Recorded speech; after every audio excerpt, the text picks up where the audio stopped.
Another fake from the head of the Russian General Staff. Gerasimov, for the second time this month and the fifth time this year, reported the full capture of the Luhansk region.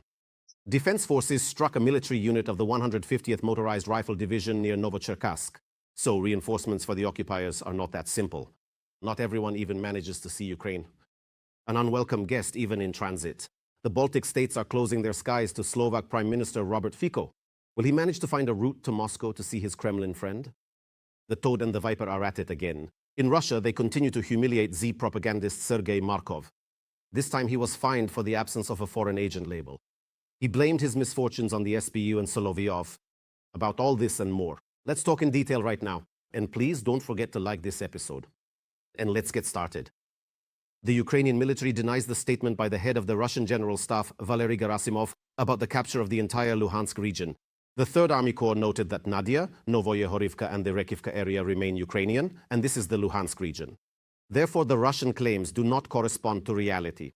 Over the past 6 months, the occupiers have been trying to conduct assaults using large forces and resources, but the front line remains almost unchanged. Yesterday, while visiting the command post of the southern grouping of Russian troops, Gerasimov, for the 2nd time this month, and for the 5th time in the last 2 years, he reported the complete liberation of the so-called Luhansk People's Republic. It should be noted here that Putin's military leader, with his statements, has already become a laughingstock, even among the Z-War correspondents. In particular, he was reminded that he made the exact same statement about the full capture of the Luhansk region back in the summer of last year. But at the same time, Russian troops have intensified assault operations in the Kharkiv region, specifically near Kupiansk and Vovchansk. There, they are trying to pressure Ukrainian positions and narrow the AFU bridgehead east of the Oskil River. This was reported by the spokesperson for the Joint Forces grouping, Viktor Tregubov. He noted that in Kupiansk itself, about 10 active enemy positions have been recorded. He added that Russian forces are trying to seize the initiative, but are suffering losses. The Russians are trying to penetrate the left bank of the Oskil, using the proximity to their positions for infiltration actions. At the same time, Ukrainian forces are actively holding back the enemy, relying on Kupiansk and Kupiansk-Vuzlovyi, and effectively using drones to strike offensive groups. Putin opened Pandora's box. His war against Ukraine has made it an undisputed world leader in drone production, successfully destroying the Kremlin's army and military-related infrastructure, even far from the front line. And we haven't even started yet. After all, part of the 90 billion loan from Europe, 90 billion, which was supposed to be unfrozen as early as Wednesday, will go specifically toward drone production. Such a war, they are simply overtaking us. We're trying like turtles, but a cheetah is overtaking us. Ukraine has sharply intensified its campaign of strikes on the enemy's rear. Wow. The pace of the offensive has changed. Ukraine is feverishly ramping up its capabilities. The concept of a wall of drones and robot-led offensives has worked. The end of 2025 and especially the start of 26 brought a good haul. In just the last few weeks, our defenders destroyed a cluster of BM-30 Smerch in the Russian rear.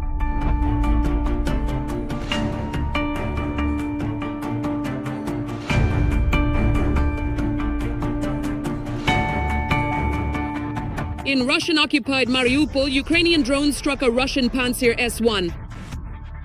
In the Zaporizhzhia direction, Ukrainian drones destroyed a peerless Solntsepyok. This is a rare enemy MLRS that uses thermobaric munitions. The estimated cost is $15 million.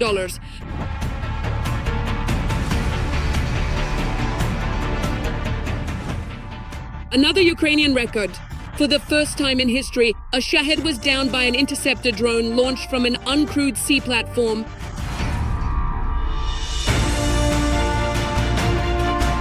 Artificial intelligence technology is already being actively used on the battlefield. Drones are managing to skillfully evade enemy fire. Drone operators have begun hitting targets inside Russia from up to 500 kilometers away, thanks to a new internet-based guidance system that allows for remote control far from the battlefield. You can take off from any unprepared site and land there as well. It could be an urban area or it could be a field. Basically anywhere not originally intended for launching aircraft. This provides a tactical advantage and ensures the safety of the crew. Against this backdrop, Ukraine is simultaneously trying to scale up the production of such systems. Ukraine is increasingly offsetting the shortage of costly long-range missiles and traditional aviation with cheaper, scalable drone solutions. They can be mass-produced. Large factories aren't required for this. Even garage-based production is sufficient. To grasp the scale, for the cost of 100 modern tanks, you can essentially get Terminator 2-level technology. And it's no longer science fiction. The commander-in-chief of the AFU, Syrskyi, says that Ukraine truly has much to be proud of. Reconnaissance and strike UAVs of fixed-wing and multi-rotor types, FPV drones, radio-controlled and fiber-optic drones, interceptor UAVs, ground robotic systems. In all these areas, we have plenty to be proud of. But at the same time, there is work to be done to solve existing problems. The first tranche of military aid to Ukraine under the €90 billion EU loan will be used to purchase Ukrainian-made drones. For 2026, Ukraine has requested defense assistance totaling 28 billion euros. The initial supply plan focuses on drones from Ukraine's advanced defense industry. The Ukrainian defense industrial complex has become a top topic in the global media. The war with Iran showed the full danger of Shaheds and the importance of defending against them. Ukraine has already received requests from 11 countries for the supply of domestic drones. This primarily concerns states in the Middle East and Persian Gulf regions, as well as the prospect of entering Caucasian markets.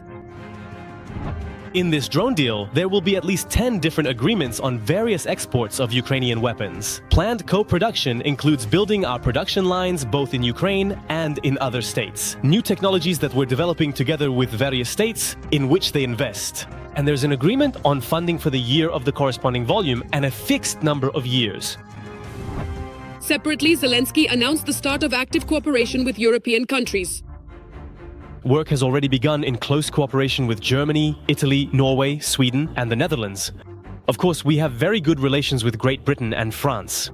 I'm sure that all of this will happen there as well. Meanwhile, on the battlefield, there's a competition between Ukrainian drones and Russian ones, which they assemble from Chinese parts. Which we assemble entirely ourselves, but from foreign raw materials, so to speak. And in Russia, purchasing this, well, it's just not possible. So that's the thing, it's practically impossible to do, even if we take some copper wires, which, as everyone knows, I think my colleagues won't let me lie, that are manufactured exclusively in China. So if you just take the electronics, that is 90% of it is always foreign raw materials for us. They simply don't produce it in Russia. The plastics are already Chinese, right? Because there's no Russian plastic.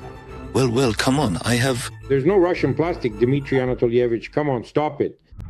Specialized units of the Ukrainian Defense Forces are competing with the Russian occupiers. And they, following the example of the Ukrainians, have also begun to develop drone troops.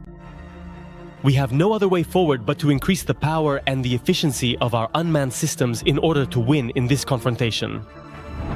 Day after day, thanks to our defenders, the whole world has learned about Ukraine's unique developments. And in Russia, the risk zone has gone far beyond the front lines, which causes fear and bewilderment among the Kremlin's mouthpieces. What is all this for? Everything should be straightforward. Boom.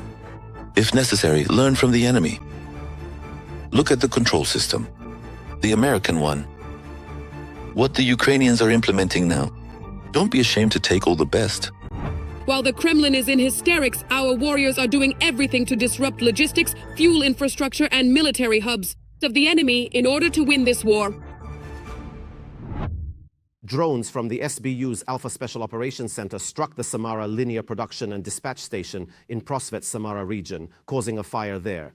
According to preliminary data, SBU drones damaged 5 reservoirs with a capacity of 20,000 cubic meters each, containing crude oil. The station processes the Urals export grade, so this facility is an important component of the Russian Federation's oil transport infrastructure. Meanwhile, in the Rostov region, numerous powerful explosions rocked the area around Novocherkassk. According to preliminary information, Ukrainian drones attacked railway infrastructure and the deployment site of units of the Russian occupation army. Eyewitnesses confirmed online that powerful explosions were heard in the village of Pershenovsky. The North Caucasus railway station is located there. The village and station are located a few kilometers from the Kadamovsky training ground and the military town of the 150th Motorized Rifle Division. The Pershenovka station is one of the points capable of ensuring the transfer of heavy equipment. and personnel for this unit. Thus, the station itself and its surrounding infrastructure are of strategic importance to Putin's army, due to their location in close proximity to major military facilities and key logistical hubs. Damaged warships, burning oil refineries, ports, and factories, all in just a few days. The AFU continues to triumphantly destroy the military-industrial facilities of the enemy. 2 more Russian warships have followed the cruiser Moskva. Vanya, what is that? Vanya. Oh my god, wow. Quiet, quiet, quiet, quiet, please. Well, that's it. It's over now. Yes, Grandma, everything's okay. That's it. This is, Vanya, this is a disaster. This is a total mess. Ukrainian intelligence officers have deprived Russia of 2 more large landing ships. The Project 775 landing ship Yamal and the Project 1171 landing ship Nikolai Filchenkov. At the time of the attack, the vessels were in Sevastopol Bay. The ship Yamal was built in 1988. It is capable of carrying up to 500 tons of cargo, specifically armored vehicles and troops. The Nikolai Filchenkov was built in 1975.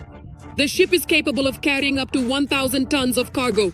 This gives it the ability to transport dozens of armored vehicles and a large landing contingent. More precisely, it used to have that ability. Both ships are now out of commission. The estimated cost of the losses is about $150 million. Don't take photos, buddy. You hear me? Friend? And this is already 2 ups. Here, Ukraine is cutting off Putin's flow of oil dollars. Look at that. How many tons of oil are there? Oh my god, wow. And the tankers are just sitting in the sea. There's nowhere to go. There really is nowhere to go for all Russians. Because karma always catches up with its owner. And in this case, war always returns to the one who started it. And only Russians still don't understand why this is all happening to them. I wanted to live by the sea with my child. The sea is all fucked up with this fuel oil. Everything is ruined. There's nothing to do at all. Drones are flying. It's over. It's all over. Everything's been blown apart. Guys, please just tell me, honestly, why can't we live in a time of peace? As for 2 ups, the Kremlin should gradually forget about the existence of this oil refinery. Ukrainian drones, it seems, are intent on wiping the refinery off the face of the earth. And in our subjective opinion, they are quite successful. 2 ups was hit for the 2nd time in a week. The previous fire was only extinguished after 3 days. We definitely won. Just yesterday, Russian emergency services reported the fire out, and now they have to start all over again. And this time, it might take many times longer to put it out. According to OSINT analysts, at least 11 fire points have been recorded at the site.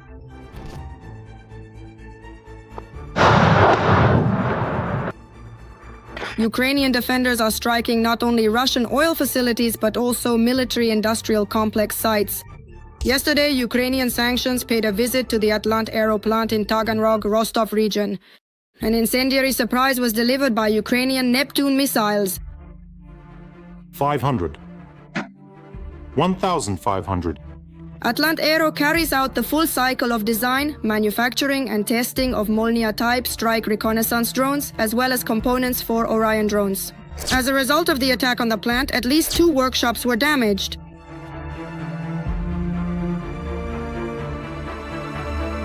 Drone sanctions were also in action yesterday. Drones visited the Yeysk seaport near Taganrog. The Russians took another hit there as well. This is a small but important port on the Sea of Azov. Between 3 and 4.5 million tons of cargo pass through it annually. Mainly grain, coal, petroleum products, and metals. It's located right next to Taganrog, about 60 kilometers away. But it's through this port that some of the stolen Ukrainian grain from occupied territories is shipped. How's Putin doing? Remember how he chuckled saying the Sea of Azov is now Russia's internal sea? Isn't that what he says? Well, the Sea of Azov is now an internal sea for Ukrainian drones and missiles.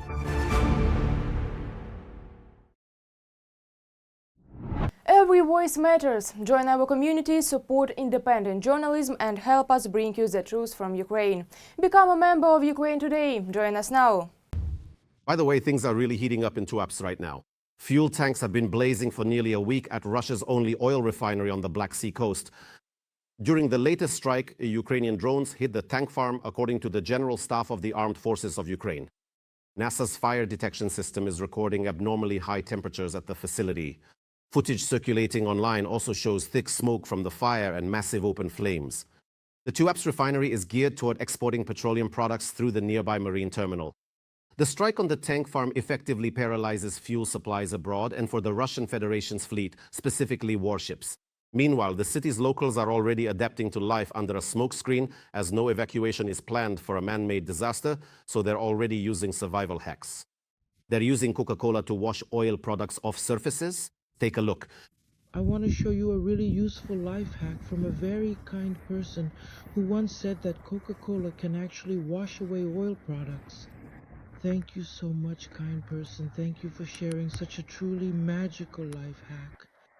There is honestly nothing but Coca-Cola that so perfectly washes away the oil product that's raining down on our heads. Strange she forgot to thank Putin. Basically, we see Putin's subjects doing what they do best, enduring and adapting to everything, just so the little father Tsar can keep fighting and killing hundreds of kilometers away from their once resort town, which was never threatened before. Direct talks between Zelensky and Putin, with Trump and Erdogan participating. The venue is Turkey. This is the proposal put forward by Ukraine's Ministry of Foreign Affairs. But will this plan be carried out, and what is the possible outcome? Let's think about it. War negotiations could reach a new level. Ukraine is taking the initiative into its own hands. Zelensky isn't refusing bilateral or trilateral meetings. And when has he ever refused? Never.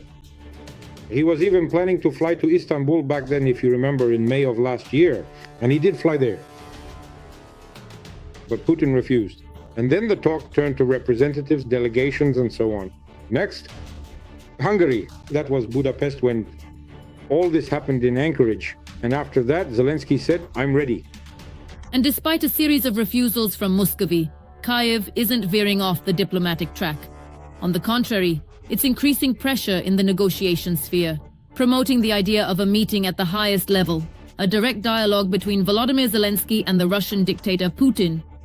It is this format that remains virtually the only one today where not just interim but final decisions can be made. We are ready for a meeting of leaders in Turkey in the Zelensky-Putin format with the participation of Erdogan and Trump. We recently conveyed this signal to our Turkish partners. Turkey plays an important role in global efforts. At the same time, the key problem of the negotiation process remains unchanged. After all, according to the head of the Ukrainian Foreign Ministry, Moscow continues to avoid direct dialogue. They demand their own way without seeking a compromise. And why aren't they seeking a compromise? What gives them the grounds to be so stubborn? Well, apparently the situation is such that they cannot achieve territorial gains by military means in the Donetsk region at all. So they must negotiate, but they don't want to negotiate. And in this complex configuration, Turkey enters the game. A country that has repeatedly demonstrated the ability to act as a mediator in negotiations where other diplomatic channels have reached a dead end. From grain deals to complex behind-the-scenes negotiations. That is why Kyiv is betting on the mediation of Recep Erdogan as one of the few leaders who maintains channels of communication with both Ukraine and Russia. Trump is no help here. He's busy with other matters like Iran. Erdogan would like to act as such a mediator. But here he cannot play a decisive role at all. Good relations don't help here. It's not like Trump asked, Erdogan asked, and Putin agreed. Or even Xi Jinping. No, it won't work like that. Putin needs to be forced into negotiations, you see? He must have no other choice, and then, yes, there is a chance. But today's diplomacy takes place in conditions where time works against negotiations rather than in their favor. Global crises and the redistribution of attention of key players, including the situation around Iran, are gradually narrowing the window of opportunity for a quick peace. The Kremlin may currently have a certain illusion, or perhaps a mistaken belief, that everything is finally starting to work out for them. And they will try at the very least, as they call it, to squeeze Ukraine. In the sense that, let's be honest, the price of oil has gone up. And if just a month ago we were discussing that the Russian oil industry was in a desperate situation, when oil often costs less than the cost of its production in Russia. Now everything has changed. Unfortunately, Donald Trump also contributed his part to this process. For the first time since 2014, against the country that unleashed the most large-scale and bloody war in the 21st century, there were eased sanctions. If Donald Trump were clearly showing his readiness to increase pressure on Russia, aiming to truly maximize pressure on Russia through the use of sanctions and by providing Ukraine with long-range weapons, then I think Russia's position would be different. Than right now, effectively, Putin, he views any concessions as weakness, and so he's really unlikely to agree to any, deals. Thus, today's negotiations are increasingly turning into a complex political construct, where one side is open and ready, while the other continues to stall the process, playing with the lives of millions.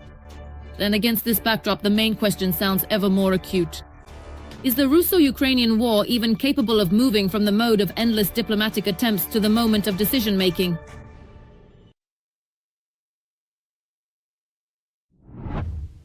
An unwelcome guest, even in transit. Lithuania, Latvia, and Estonia are closing their skies to the Slovak Prime Minister and part-time friend of Putin, Robert Fico. Why won't the Baltic states even let the politician fly over their country? And will Fico manage to find another route to Moscow? We'll tell you more in this report.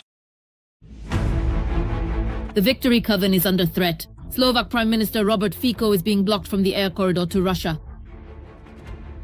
Lithuania and Latvia have already announced they won't allow a flight over their territory on the way to Moscow. Well, European Union member states won't allow the Prime Minister of another European Union member state to fly over their territory. Following Lithuania and Latvia, Estonia has also banned flights over its territory. By the way, Tallinn has been restricting Putin's friend for the second year in a row.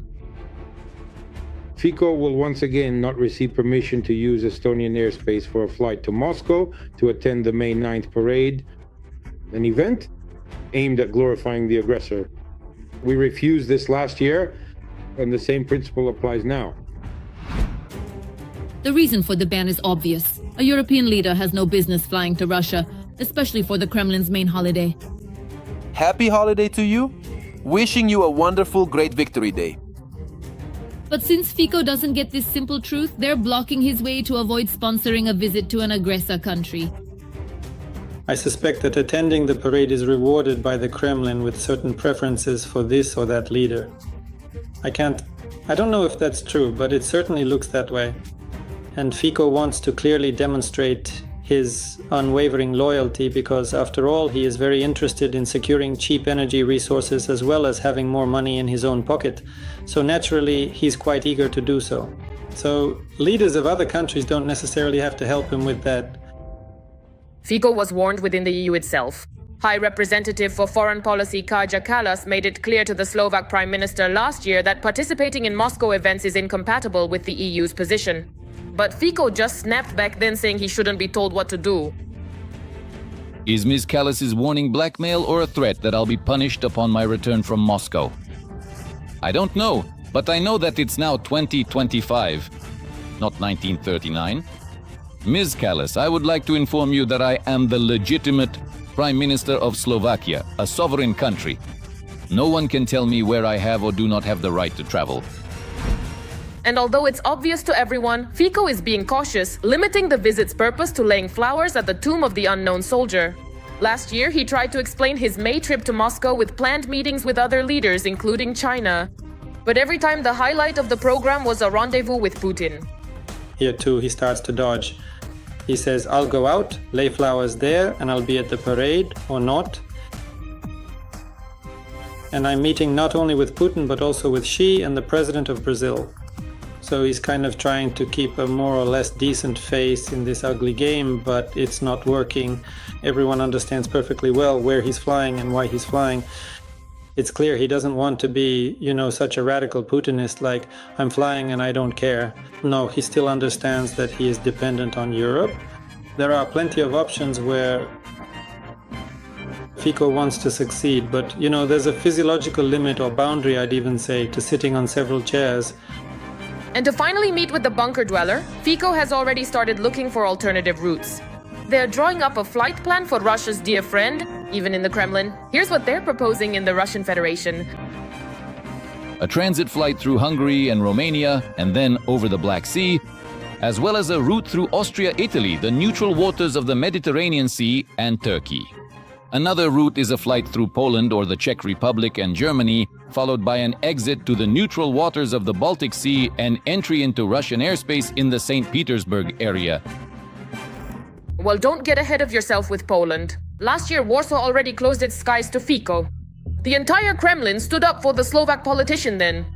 Putin's toilet brush Dmitry Peskov then accused the European Union of an absurd Russophobic policy. These countries continue their absurd and unreasonable policy, full of Russophobia. And they project this policy even onto their colleagues in Europe, in European affairs. And Sergei Lavrov, Putin's horse and the Russian foreign minister, called the Baltic countries' decision a disgrace. But let's get back to Fico. Alas, it's not worth counting on all countries following the example of Lithuania, Latvia, and Estonia. So he will make it to Moscow after all. But difficulties are now unavoidable. Instead of a 2-hour flight, Fico faces 5 or even more hours on a plane. But it seems to us he'd spend 10 hours to get to Moscow just to talk to Putin. Fico now thinks, hopes, and truly believes that he can actually take over what is known as Orban's golden share. I do not mean in Europe, but rather he believes he can take it from Putin himself. That is, Fico believes that Putin will now, from this point forward, rely on him instead of Orban. This is just my own subjective opinion, but honestly, it really does look like he will now be the loyal and devoted servant, and perhaps even the only one, at least for a certain period of time, for Putin. Yeah, that's just how it seems to me. And so now he's showing that he's loyal, even while the European Union is shouting at him. And yes, even Orban didn't allow himself to fly to the parade in Moscow, and he never has. Clearly, this year Fico, along with Serbian President Aleksandar Vučić, will be the only European leaders at the May 9th parade. Though with Vučić, it's not certain. He hasn't said anything about plans to visit Moscow yet. In Russia, they continue to mock and humiliate Z propagandist and political scientist Sergei Markov. This time he was fined 45,000 rubles for the absence of a foreign agent label. The poor guy claimed a terrible mistake occurred and the label was stolen by enemies who hacked his Telegram and erased the mandatory text that foreign agents must post. Let me remind you that the Russian Ministry of Justice labeled Putin's sycophant a foreign agent last year after his praise for the president of Azerbaijan. Amidst the cooling of relations between Moscow and Baku, Markov himself later stated he got the foreign agent status because of TV host Vladimir Solovyov. In short, everything is going according to plan. The infighting continues. Victoria Bonya just won't settle down. The former Dom-2 star, now a great rebel, is preparing a class action lawsuit against Solovyov, Milonov, and Lebedev for insulting women.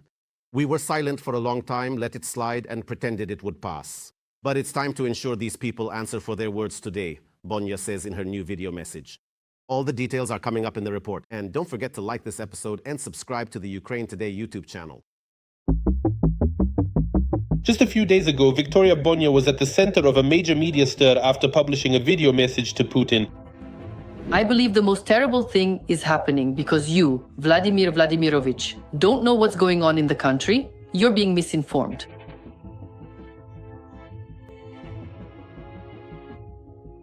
People today, people are suffering greatly. The video quickly spread across social media, gained millions of views, and even reached the level of official discussion in the Kremlin. Of course, we've seen it. It's actually quite popular, really, and indeed it has a lot of views. The fact that with great interest, the author of this appeal noted these questions. Yes, indeed, this is a very resonant topic, but for the sake of fairness, a lot of work is being done on them. A large number of people are involved, and none of this has been left without attention. But the effect of this appeal turned out to be only the beginning of a new wave of conflict. Enough, that's enough. We were silent for a long time, let it slide, pretended that it would pass. But I think it's time to make sure that today these people answer for their words. Immediately after the publication of the video, a sharp reaction flared up in the public field from a number of media figures. Among them, naturally, is the TV presenter propagandist Solovyov, who spoke about Bonya on the air of a federal TV channel in his usual manner. However, it was about personal attacks and derogatory formulations. I am appealing personally to the General of the Army, the head of the investigative committee, Alexander Bastrikin. I am appealing to the Ministry of Justice. I am appealing to the Prosecutor General's office. Please give a legal assessment of the activities of Citizen Bonya. Everything she said. And it's not for this worn-out slut to open her dirty mouth and clutter up the space. And this is where Vitaly Milonov joined in. He also didn't stay on the sidelines and went after Bonya in his own style, sharply with his usual harsh rhetoric. To be honest, I thought that Bonya was some kind of nickname. I was sincerely convinced that Bonya was some kind of Dubai escort. It turned out not to be Dubai, it turns out she lives in Monaco. To be honest, I don't understand women living in Monaco. Or rather, I understand, but I don't accept it. Normal people don't live in Monaco. And where do they live? They live in Mother Russia. It was these on-air statements that became the point of no return. In response, Bonya recorded a new video where she stated that she considers such statements not just a personal insult, but a systemic problem of public rhetoric. I want to say, Solovyov, you really messed up big time. Big time. And now, instead of smoothing things over and apologizing, you are instead continuing to rock that very boat. Now, a huge number of people will be suing you. We will make a petition, file a lawsuit to have you removed from the federal channel altogether because you have no right to broadcast and be the voice of the people because you do not represent their interests. You represent your own selfish interests. She emphasized that she intends to seek protection of her rights in court and is considering the possibility of a class action lawsuit against Solovyov and others, participants in the conflict. And I will prepare a lawsuit, definitely. I will prepare a class action lawsuit. All those women, public figures who have faced these people, who insulted them on live air and so on. Or say, somewhere in the media, join the class action lawsuit. I will definitely be filing it. In her statements, she also said that such behavior by public figures should not go without consequences, and called on other women to unite for joint legal action.